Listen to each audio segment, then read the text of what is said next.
귀중한 손님 오셨으니까 손님부터 모시도록 하겠습니다. 전 MBC 카메라 출동의 주인공이신 우리 이상로 박사님 모시고 한 말씀 듣도록 하겠습니다. 나오시죠.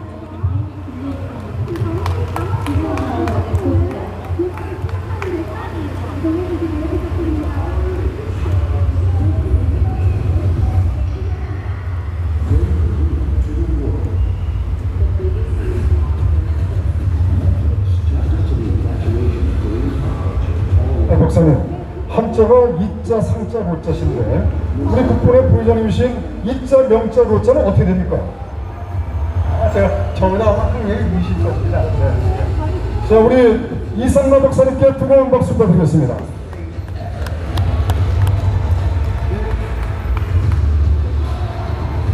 여러분 반갑습니다.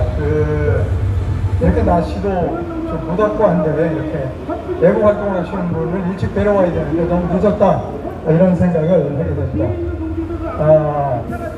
본격적으로 말씀드리기에 앞서서 여러분께 양해의 말씀을 두 가지만 좀 드리겠습니다. 저는 방송기자 출신이고요.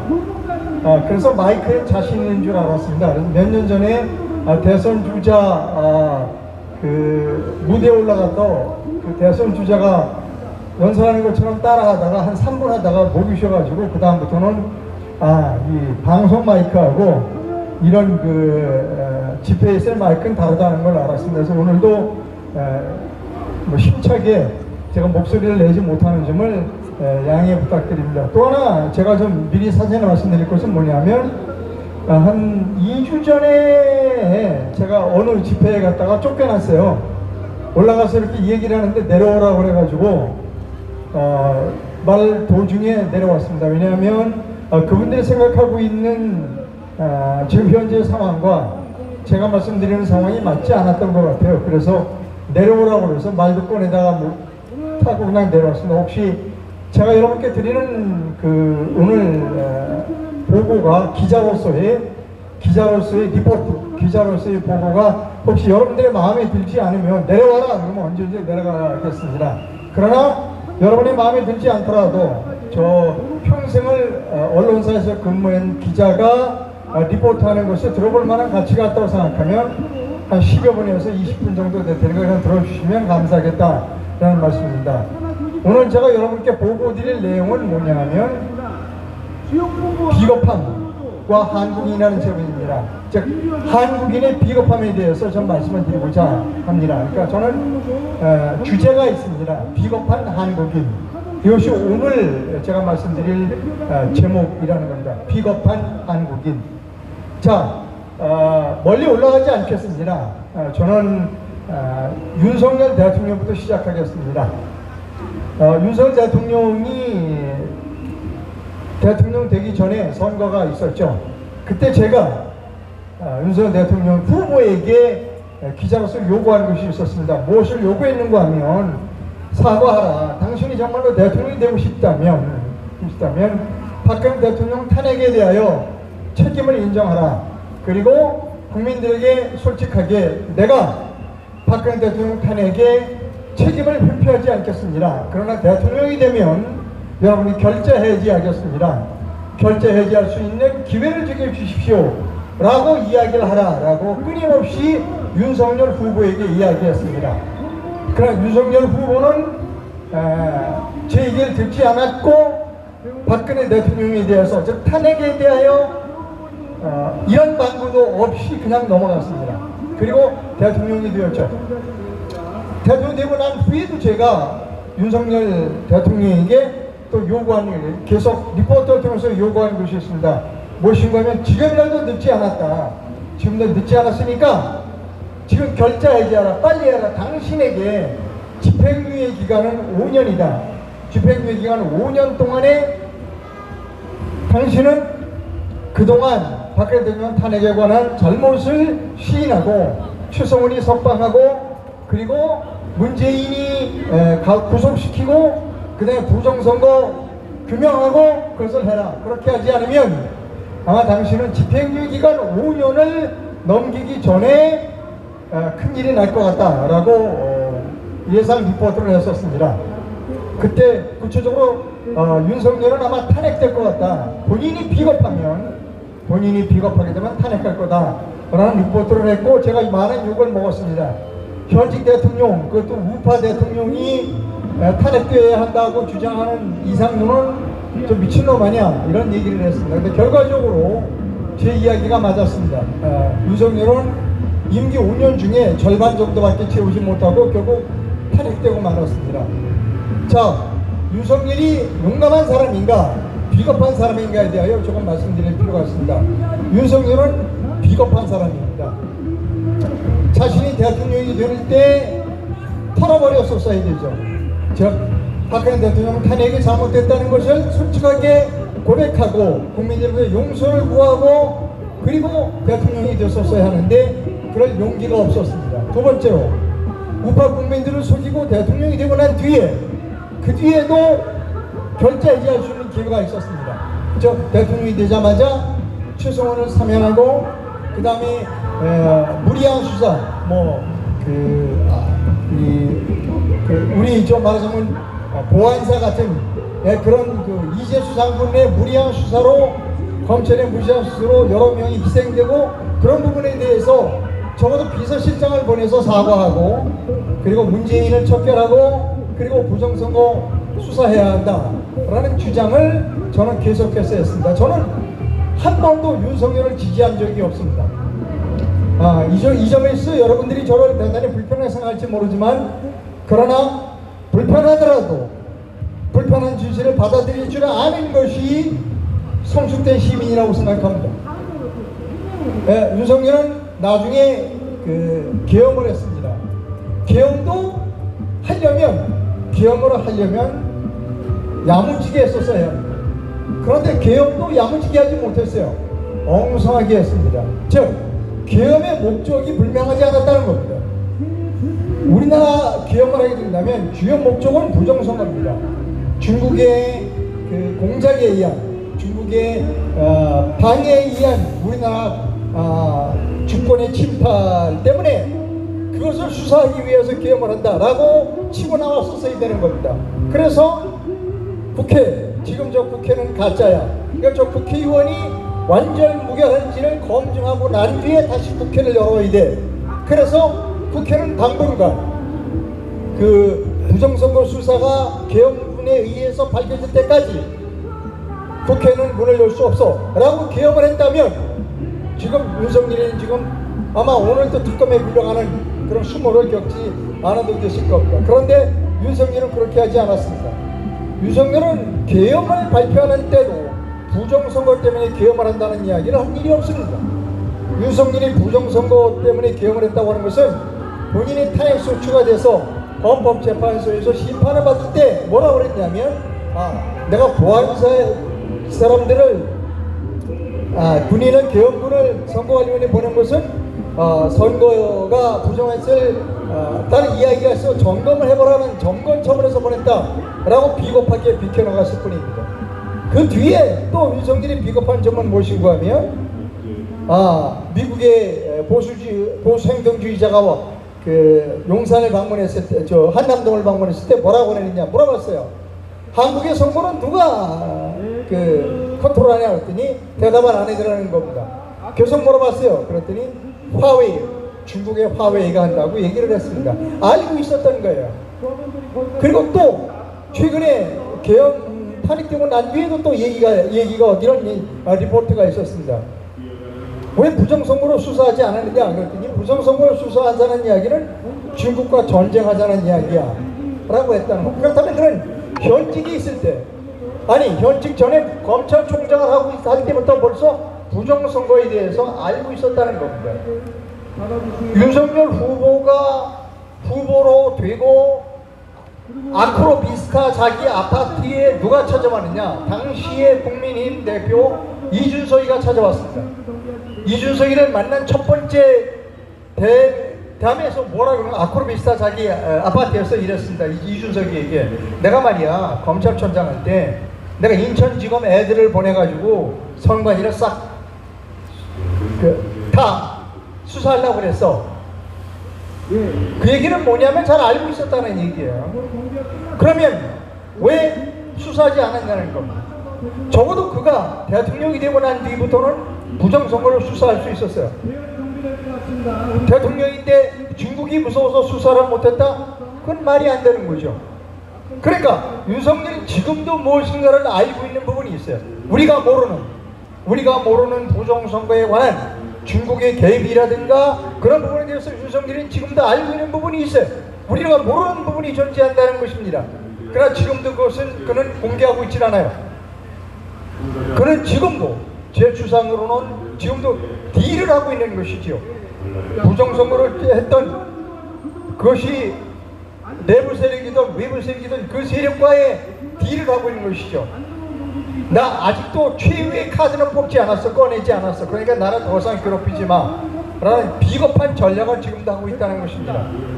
자, 여러분 윤석열을 비판해서 마음이 불편할 수도 있지만 이제 그 다음 어디로 넘어가냐면 김문수로 넘어가겠습니다. 김문수도 비겁한 사람입니다.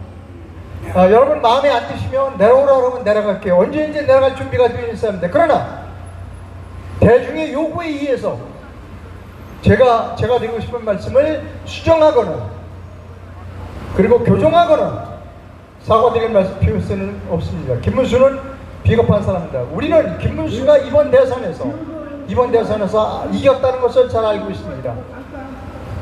장지원 박사라고 계시죠. 그분이 수학적으로 계산했어요. 437만 표를 김문수가 이긴 거예요. 여러분 증거 중에는 물리적인 증거도 있지만 수학적인 증거가 있습니다. 여러분 어떤 증거, 물리적인 증거와 수학적인 증거 중에 어떤 것이 더 무서운 증거일까요? 수학적인 증거입니다. 수학은 거짓말을 못해. 1 더하기 1은 1입니다. 2 더하기 1은 4이지요. 여러분 지만원 박사 잘 아실 겁니다. 지만원 박사가 그래서 이런 거를 했어요. 그분은 수학자예요. 북한에서 내려오는 잠수함, 우리가 잠수함을 잡을 때 그냥 잡는 게 아니라는 겁니다. 수학으로 잡는다는 거예요. 어떻게 수학을 잡느냐? 자, 지금 북한의 잠수함 기지에서 잠수정 하나가 없어졌다. 그래서 물속으로 들어갔다는 얘기죠. 그럼 그 잠수정의 크기는 얼마다? 따라서 그 잠수정 안에 산소의 양은 얼마다? 근데 잠수정에 타고 있는 잠수정 승조원은 얼마다? 따라서 시간당 산소 소모량은 얼마다? 따라서 이 북한의 잠수정은 몇 시간 후에 반드시 물에서 떠올라서 산소를 보충할 것이다. 그러면 그 지점이 어디냐? 그래서 수학적으로 계산해서 잡아낸다는 겁니다. 이것이 수학입니다. 대수의 법칙 하는데 우리나라에 한 1000만 명이 사전투표를 했어요. 그러면 본투표한 사람이 한 300만 명, 사전투표한 사람이 1000만 명. 그러면 똑같아야 돼요. 그 결과가 똑같아야 돼요. 똑같지 않다는 것은 거짓이라는 것이죠. 저는 깜짝 놀랐어요. 많이 들어온 영상을 보니까 아마도 노란 봉투에서 막 꺼내요. 신권 다발 같은 그런 투표지들을 막 꺼내요. 우리나라 노란 봉투에서 투표지가 나와야 할 아무런 이유가 없는 나라가 우리나라입니다. 투표함에서만 나와야 돼요. 그런데 막 나와. 수학적으로도 그리고 물리적으로도 여기서는 엄연한 부정선거이고 우리나라 부정선거는 4.15 부정선거 이전부터 존재했고 4.15 총선, 지난번 총선 그리고 이번 대선에서 광범위한 부정이 일어났다는 겁니다. 근데 제가 왜 김문수가 비겁한 사람이냐라고 말씀드리냐면 김문수가 분명히 얘기했어요. 여러분 우리가 걱정하지 마시고 사전투표하십시오 라고 얘기했습니다. 나도 사전투표하겠습니다 라고 김문수가 얘기했어요. 그런데 아까 말씀드렸죠. 사전투표에서 엄청나게 졌죠. 한 600만 표를 더 집어넣었다고 그래요. 장지원 박사의 표현에 따르면 600만 표가 전부 1번 표였어요. 1번. 그럼 이 책임을 누가 져야 돼요? 김문수가 져야죠. 자, 6월 11일인가에 김문수 씨 형님이 돌아가셨어요. 그 상가가 어디에 마련이 되는가 하면 미대 서울병원, 강서구에 있습니다. 거기에 영안실이 마련이 되어 있죠. 그때 지금 현재 국무총리 후보가로 이름이 올리는 김민석이라든지 그런 지금 현재 뭐죠? 한 자리 하려고 그러는 그런 그 신세들이 모여들었어요. 그 상가에서는 같이 식사를 하잖아요. 그때 이제 차명진 전 의원도 있었고, 김문수도 있었고, 김민석이도 있었고, 그 다음에 더불어민주당의 간부 몇 사람이 했어요. 거기서 뭐라고 그랬냐면, 김민석의 어머니가 구속자 동지회의 회장이었다는 거예요.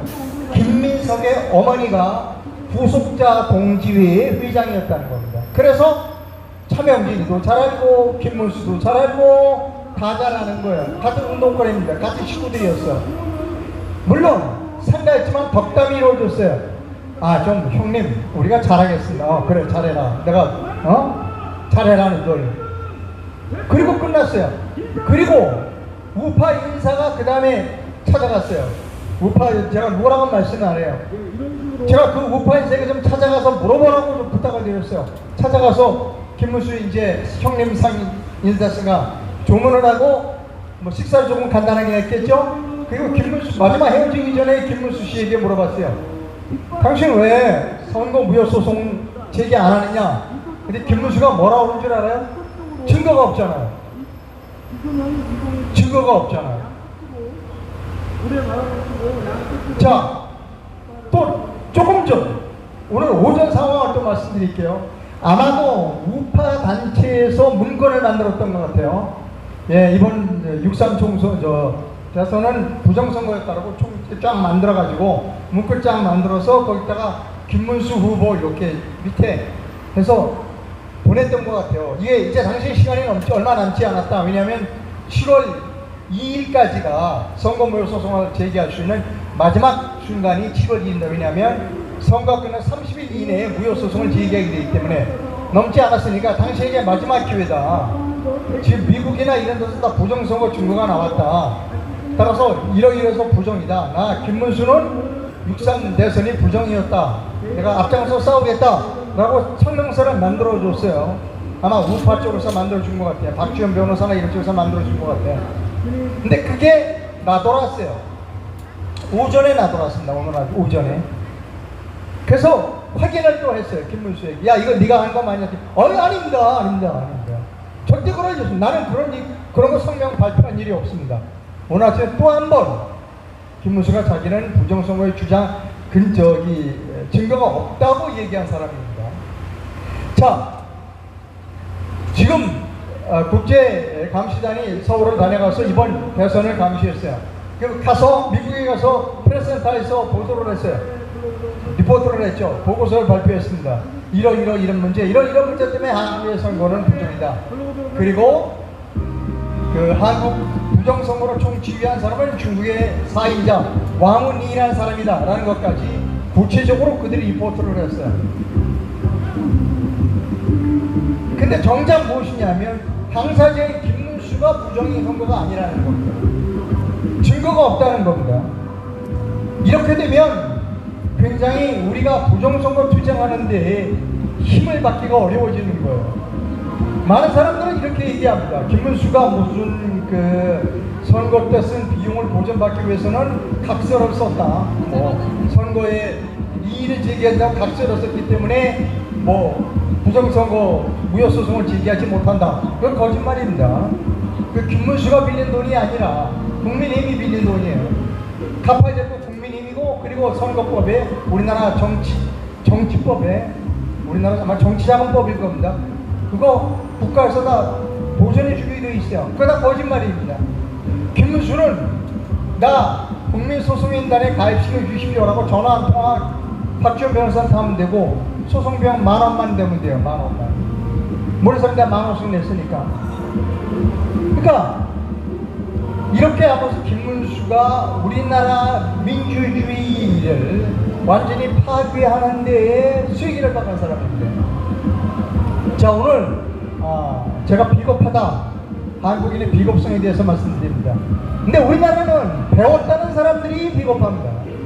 배우지 않은 사람들, 힘없는 사람들은 용감하고, 배웠다는 사람들이 비겁합니다. 대표적인 두 사람을 예를 들었습니다. 윤석열과 김문수입니다. 내려가기에 앞서서 비겁한 사람, 집단을 하나만 하나만 더 거론하고 가겠습니다. 우리나라에서 가장 비겁한 집단 중에 하나는 판사들 집단입니다. 사법부 집단입니다. 그들은 대한민국의 민주주의 이런 거 관심 없어요. 어떻게 자기 하나 자리 하나 보존하는 게 그들의 문제 일뿐이에요. 조희대 대법원장에 대해서 제가 좀 말씀드립니다. 우리나라 공직선거법을 보면 사전투표관리관의 도장을 반드시 찍어야 한다고 되어 있어요. 사전투표관리관은 인쇄하여 자신의 도장을 찍고 투표인에게 교부하라고 되어 있습니다. 그런데 몰래 관리 규칙에, 중앙선거관리위원회 규칙에 인쇄 나름으로 가진할 수 있다고 되어 있어요. 법 체계는 어떻게 되냐면 밑에 하위 규정은 위에 모법을 침해할 수 없게 되어 있어요. 그래서 몇 년 전에 소송을 제기했죠. 그거 잘못된 거다. 그랬더니 조희대, 지금 현재 대법원장 하는 조희대가 뭐라고 한 줄 알아요? 사전선거 관리관이 반드시 도장을 찍게 되어 있는 그 공직선거법 그 조항은 반드시 찍으라는 게 아니다. 그게 조희대 판단입니다. 지금 어떻게 됐나요, 조희대? 지금 끌려다니고 있습니다. 끌려다니고 있어요. 자, 비겁하면 안 돼요. 저는 대한민국 산을 좋아하고요. 주말마다 산에 갑니다. 그때마다 느끼는 거는 뭐냐면 우리나라는 아주 전국토가 고급 정원 같다, 아주 부잣집 정원 같다는 생각을 하게 됩니다. 우리나라는 살만한 나라입니다. 이런 나라에 비겁하게 살아야 될 이유가 없습니다. 여기 비겁하지 않으신 분들만 모여있다고 저는 생각합니다.